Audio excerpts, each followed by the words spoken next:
যে একটা কাজ করে জনপ্রিয় হয়ে ওঠা, মিডিয়াতে আসা হয়েছিল কিভাবে, কে এনেছিল বা কিভাবে আসা হলো?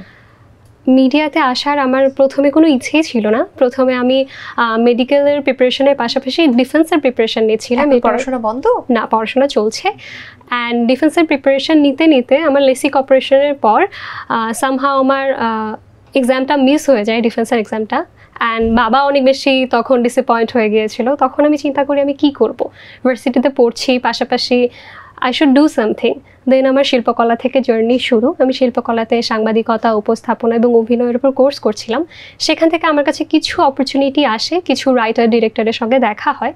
তারা আমায় জানায় যে জয়িতা, আপনি কেন মিডিয়া সেক্টরে আসছেন না কেন? আপনার ফেসটা একটু ফটোজেনিক আছে বা আপনি অ্যাক্টিং স্কিলে ভালো করতে পারবেন যদি একটু আপনি গুরুত্ব দিয়ে থাকেন। এইভাবে আমার ঢাকা আসা, ঢাকা এসে প্রথম একটা নাটক করা, প্রথম নাটকের ব্রেক নেওয়া এবং সেই নাটকেরই একটা ইন্টারভিউ